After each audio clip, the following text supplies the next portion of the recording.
नमस्कार दोस्तों, स्वागत करता हूं आपका हमारे चैनल हिस्ट्री टॉक्स में। मैं आपका दोस्त लोकेश कौशिक। एक राजपूत बालक की गाय रोज दूध दूहने के समय कहीं चली जाती थी। उस बालक को रोज भूखा रहना पड़ता था, इसलिए एक दिन वो उस गाय के पीछे पीछे गया। गाय एक ऋषि के आश्रम में गई और एक शिवलिंग पर अपने दूध से अभिषेक करने लगी। बालक को बड़ा आश्चर्य हुआ, ये क्या चक्कर है। तभी उसने देखा उसके पीछे एक ऋषि खड़े मुस्कुरा रहे हैं। ऋषि का नाम था हरित ऋषि। उन्होंने उस बालक को शिक्षा दीक्षा दी और उनके आशीर्वाद से उन्होंने 733 ईस्वी में मनमोरी नामक मौर्य सम्राट को चित्तौड़ में हराकर अपनी साख बढ़ाई और इस बालक का नाम था कालभोज, जिसे आप और हम सब बप्पा रावल के नाम से जानते हैं। हरित ऋषि के आशीर्वाद से बप्पा महादेव के बहुत बड़े भक्त हुए।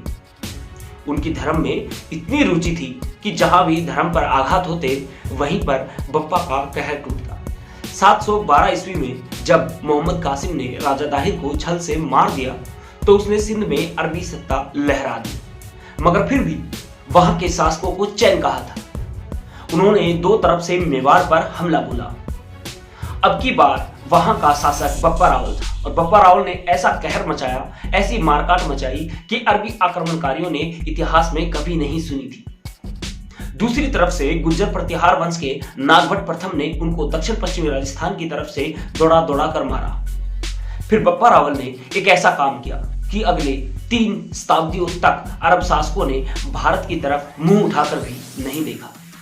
उन्होंने छोटे मोटे सरदारों और नागभट्ट प्रथम व विक्रमादित्य द्वितीय के साथ मिलकर एक सेना का निर्माण किया।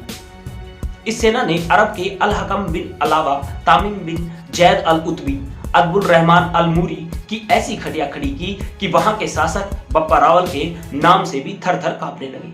बप्पा यही नहीं रुके, उन्होंने गजनी के शासक सलीम को बुरी तरह हराया और अपने भतीजे को वहां की गद्दी पर बैठाए। गांधार, तुरान, खुरासान और ईरान तक अपनी सत्ता का परचम लहराया और वहां अपना राज कायम किया। पाकिस्तान का शहर रावलपिंडी आज भी उन्हीं के नाम पर बसा हुआ है। उनके डर से वहां के 35 शासकों ने अपनी लड़कियों का ब्याह उनसे कर दिया था।